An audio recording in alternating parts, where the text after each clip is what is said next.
तो नाजरीन, उम्मीद है आप सब खैरियत से होंगे। तमाम ईओबीआई बुजुर्ग पेंशनर्स को आज की इस वीडियो अपडेट में खुश आमदीद कहते हैं। ईओबीआई बुजुर्ग पेंशनर्स जो कि इस बात का इंतज़ार में थे कि हुकूमत की जानिब से कब उनको रिलीफ फ्राहम किया जाए, हुकूमत कब उनको ईओबीआई पेंशन में इजाफा दें, तो आज की इस वीडियो में उनके लिए एक बहुत ही अहम खबर है। ईओबीआई पेंशन हाउस की जानिब से नोटिफिकेशन जारी हो चुका है पेंशन में इजाफे के हवाले से, और इसके अलावा ईओबीआई पेंशन में कितने फीसद इजाफा किया जाएगा, बकाया जात की क्या सूरत हाल है।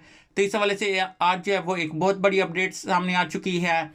ईओबीआई बुजुर्ग पेंशनर जो कि ईओबीआई पेंशन में इजाफा ना होने की वजह से बहुत ज़्यादा परेशान थे, बहुत ज़्यादा मायूस हो चुके थे, उनके लिए एक खुशी की खबर है कि ईओबीआई बुजुर्ग पेंशनर्स को तारीखी रिलीफ दे दिया गया है। इसके अलावा पेंशन में इजाफे के हवाले से भी बहुत बड़ी अपडेट सामने आ चुकी हैं कि ईओबीआई बुजुर्ग पेंशनर्स की पेंशन में जो है वो एक बड़ा इजाफा किया गया है।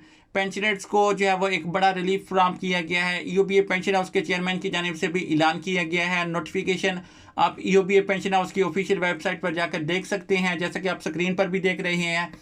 ईओबीआई पेंशन में इजाफे के हवाले से जो है वो एक बहुत बड़ी अपडेट सामने आ चुकी है, जिसका नोटिफिकेशन भी जारी हो चुका है। तो आज की ये वीडियो ईओबीआई बुजुर्ग पेंशनर के लिए बहुत ज़्यादा खास, बहुत ज़्यादा अहम है, तो वीडियो को एंड तक लाजमी देखना है। लेकिन वीडियो की तफसील में जाने से पहले मेरी आप लोगों से छोटी सी रिक्वेस्ट है, अगर आप लोग चैनल पर नए हैं तो चैनल को सब्सक्राइब कर दें, वीडियो को लाइक कर लें, बेल आइकन को प्रेस कर लें, ताकि आइंदा भी इसी तरह की लेटेस्ट अपडेट आपको सबसे पहले इस चैनल पर मिल सके। नाज़रीन, अगर आपने अभी तक हमारे चैनल को सब्सक्राइब नहीं किया तो चैनल को सब्सक्राइब कर दें। अगर आप खुद ईओबीआई पेंशनर्स हैं या आपके घर में कोई ईओबीआई पेंशन वसूल करता है तो ये वीडियो उनके साथ लाजमी शेयर करें, ताकि उनको भी इस नई अपडेट्स का पता चल सके, उनको भी जो है वो ये खुशी की खबर उन तक पहुंच सके। तो नाजरीन, आज का दिन हम सब के लिए इंतहाई खास है, क्योंकि जिस लम्हों का हमें जो है वो बड़ी बेसब्री से इंतज़ार था, अब वो इंतज़ार ख़त्म होने वाला है। आज मैं आप सब के लिए जो है एक अहम अपडेट्स, एक खुशी की खबर लेकर हाजिर हुआ हूँ, जो यकीनन आपके चेहरों पर मुस्कुराहट ले आएगी। तो दोस्तों, ईओबीआई के पेंशनर्स के लिए सबसे बड़ी खबर ये है कि आपकी पेंशन का इंतज़ार अब ख़त्म हो चुका है। आपकी पेंशन इजाफे के साथ आपके बैंक अकाउंट्स में मुंतकिल होना शुरू हो चुकी है। आज जैसा कि आप लोग जानते हैं कि 2 मार्च 2026 है, और ठीक जो है वो आज के दिन में जो पेंशनर्स के अकाउंट में पेंशन जो है वो ट्रांसफ़र शुरू होना शुरू हो चुकी है। इसके अलावा अपने मोबाइल पर तस्दीकी पैगामात मसूल होना शुरू हो जाएंगे, और जैसा कि आप लोग जानते हैं कि 1 मार्च 2026 तक अपनी पेंशन जो है वो आसानी के साथ हासिल कर सकते हैं। ये यकीनन एक बड़ी राहत की बात है, क्योंकि महंगाई के इस दौर में हर पेंशनर्स के इसी दिन का इंतज़ार होता है और कब इसका उसको अपना जो है वो हक मिल सके। लेकिन दोस्तों, बात सिर्फ पेंशन तक महदूद नहीं है। आज की इस वीडियो में आपको रमज़ान मुबारक के हवाले से भी मिलने वाले खुसूसी रिलीफ पैकेज के बारे में भी बताऊंगा, जो हुकूमत पाकिस्तान ने पेंशनर्स के लिए जो है वो जारी किया है। लेकिन इससे पहले ज़रूरी है कि हम थोड़ा सा माजी के पर नज़र डालें, कि ताकि मौजूदा सूरत हाल को बेहतर तरीके से समझा जा सके। आपको याद होगा कि साल 2026 में भी पेंशन में 2025 में भी पेंशन में इजाफे की उम्मीद 1 जनवरी से की जा रही थी। ऐलान भी हुआ, लेकिन बाकायदा नोटिफिकेशन जो है वो अप्रैल 2025 में जारी हुआ था, और कुछ आइंदा बात यह थी कि इस इजाफे का इतलाक जो है वो 1 जनवरी 2025 से ही किया गया, जिसकी वजह से पेंशनर्स को पिछले महीनों के जो बकायाजात थे, इजाफा था, वो बकायाजात की सूरत में दिए गया। क्योंकि पेंशन में इजाफा का इतलाक जो था वो 1 जनवरी 2025 से किया गया था, और इजाफा जो किया गया था वो सितंबर के महीने में किया गया था, यानी कि फरवरी अगस्त की पेंशन जो कि 1 सितंबर 2025 को पेंशनर्स के अकाउंट में ट्रांसफ़र की गई थी, और वो इजाफे के साथ की गई थी। लेकिन उसके पिछले जो 7 माह का इजाफा था वो एरियर यानी कि बकायाजात की सूरत में पेंशनर्स को अदा किया गया, तो पेंशनर्स के लिए एक बहुत बड़ा रिलीफ था।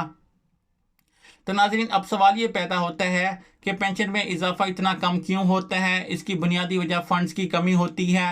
हुकूमत पाकिस्तान को ईओबीआई पेंशनर्स के लिए फ़ंड जारी करने होते हैं, लेकिन पिछले साल चंद सालों से फ़ंड्स इस इंतज़ार अंदाज में जो है वो जारी नहीं किए गए जिसकी ज़रूरत थी। इस वजह से 2025 में तकरीबन जो है वो 3 साल के इंतज़ार के बाद सिर्फ 1500 रुपये का इजाफा किया गया। तो अगर फंड्स ज़्यादा जारी किए जाते हैं तो ये इजाफा कहीं ज़्यादा हो सकता था। लेकिन काबीना में यह भी कहा गया था, काबीना के इजलास में, कि ईओबीआई अपने वसाइल से पेंशनर्स को रिलीफ दे। इसकी बुनियाद पर जो है वो 15% जो है वो इजाफा किया गया था, क्योंकि ईओबीआई पेंशन हाउस का मौक़िफ़ था कि पेंशन हाउस की इनकम जो है वो बहुत ज़्यादा कम है, कंट्रीब्यूशंस बहुत ज़्यादा कम है, असासाजात बहुत ज़्यादा कम हो चुके हैं। तो इस वजह से पेंशन में ज़्यादा इजाफा नहीं किया जाता। और दूसरी तरफ हुकूमत की जानिब से भी फंड्स जारी नहीं किए गए, तो ईओबीआई पेंशन में जो इजाफा किया गया था वो सिर्फ 15% का किया गया था। यानी कि पहले जो पेंशन थी वो 10,000 रुपये थी, जिसमें 1500 का इजाफा करके इसको 11,500 रुपये किया गया। अब बात करते हैं साल 2026 की। फरवरी का महीना जो है वो ख़त्म हो चुका है और हर पेंशनर्स के जहन में यही सवाल है, क्या इस बार भी पेंशन में इजाफा जो है वो 1 जनवरी 2026 से होगा।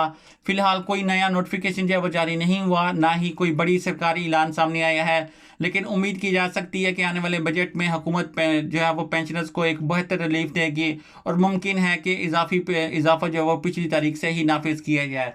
नाज़रीन, ये पेंशनर्स के लिए एक बहुत बड़ी अपडेट सामने आ चुकी है कि पेंशनर्स को रिलीफ फराहम करने के लिए इस साल जो है वो बजट के मौका पर ईओबीआई पेंशन हाउस को कौमी खजाने से फंड्स जारी किए जाएंगे।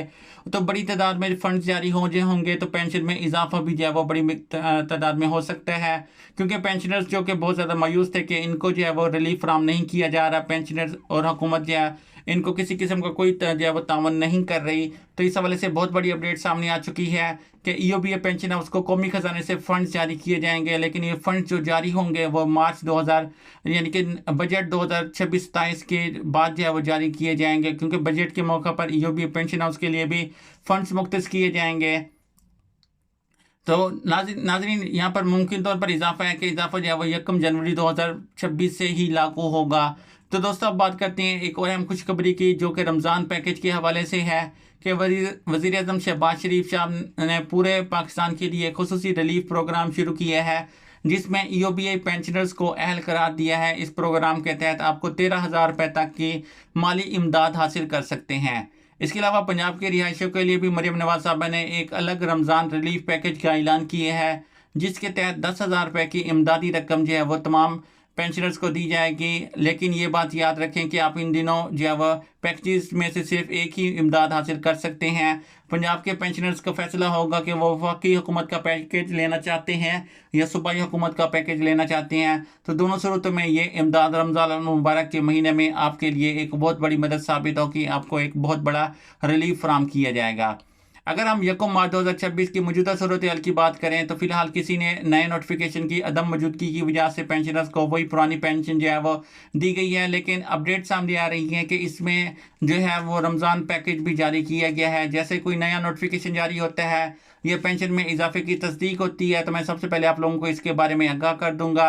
नाजरीन, यहाँ पर एक और बड़ी खुशखबरी है कि पेंशनर्स के लिए जो है वो सफ़र कार्ड के हवाले से जो और सेहत कार्ड के हवाले से भी अपडेट सामने आ रही हैं कि जैसे कि आप लोगों को पहले भी बताया गया था कि मार्च के शुरू में जो है वो सफ़र कार्ड और सेहत कार्ड जो है वो जारी कर दिए जाएंगे, लेकिन इस हवाले से भी अपडेट सामने आ चुकी हैं कि अब जो सेहत कार्ड है वो मार्च के महीने में नहीं जारी किए जाएंगे बल्कि अप्रैल के महीने में जारी किए जाएंगे। यानी कि बाज़ किसी इश्यूज़ की वजह से जो है वो इसमें जो है वो ताख़ीर का शिकार हो चुकी हैं। सेहत कार्ड के हवाले से भी जैसे कि 10 लाख तक जो है वो पेंशनर्स अपना इलाज है वो बिल्कुल फ्री करवा सकते हैं। तो ये एक बहुत बड़ी सहूलत थी जो कि पेंशनर्स को हुकूमत की जानिब से दी जा रही थी, क्योंकि पेंशनर ज़्यादातर ओल्ड एज होती हैं और इनको मुख्तलिफ बीमारियों का सामना करना पड़ता है, तो इनको खुसूसी रिलीफ फराहम करने के लिए जो है वो सेहत कार्ड जारी किए जा रहे हैं। तो ये नए पैकेज के ज़रिए पेंशनर जो है वो बहुत ज़्यादा जो है वो माली इमदाद हासिल कर सकते हैं, यानी कि माली तौर पर जो है वो उनको एक काफ़ी रिलीफ मिल सकता है। उनकी पेंशन में जो है वो काफ़ी हद तक जो है वो उनको बेहतरी आ सकती है, क्योंकि सेहत के मसाइल जो हैं वो तमाम पेंशनर्स को यकसा तौर पर होते हैं। तो इस वजह से जो है वो सेहत कार्ड जारी होने की वजह से तमाम पेंशनर जो हैं वो ना सिर्फ सरकारी अस्पतालों में बल्कि प्राइवेट अस्पतालों में भी बेहतर इलाज करवा सकते हैं। और सफ़र कार्ड के ज़रिए जो है वो सफ़र करना उनके लिए बहुत ज़्यादा आसान है, चाहे वो जो है वो अंदरून शहर या शहर से बाहर सफ़र करना चाहती हैं तो उनके लिए एक बड़ी सहूलत होगी। तो पेंशनर्स को खुसूसी रिलीफ फराहम किया जा रहा है, क्योंकि पेंशनर्स की डिमांड थी कि इनको जैसे कि दूसरे जो गवर्नमेंट मुलाजमीन होते हैं उनको मेडिकल रिलीफ दिया जाता है, मेडिकल फंड्स दिए जाते, मेडिकल अलाउंस दिया जाता है और उनको जो है वो रेंट अलाउंस दिया जाता है। तो इसी तरह पेंशनर्स को भी जो है वो ईओबीआई पेंशनर्स को भी रेंट अलाउंस या जो है जो मेडिकल अलाउंस दिया जाए। तो इस हवाले से इनको सेहत कार्ड के हवाले से जो है वो एक बड़ी स्कीम जारी की गई है, जिसमें ईओबीआई बुजुर्ग पेंशनर्स को भी शामिल किया गया है। तो नाज़रीन, ये पेंशनर्स के लिए एक बहुत बड़ा रिलीफ है कि अब जो पेंशनर्स के लिए जो सफ़र कार्ड और जो सेहत कार्ड हैं ये अप्रैल के महीने में यानी कि अप्रैल के पहले हफ्ते में तमाम पेंशनर्स को मिलना शुरू हो जाएंगे और पेंशनर जो हैं वो इससे रिलीफ हासिल कर सकेंगे। तो नाज़रीन, मज़ीद भी इस तरह की तफसीलात जैसे ही नोटिफिकेशन आता है आप लोगों के साथ इस चैनल पर शेयर कर दिया जाएगा। मिलते हैं नेक्स्ट वीडियो में, तब तक अपना ख्याल रखें। अल्लाह हाफिज़।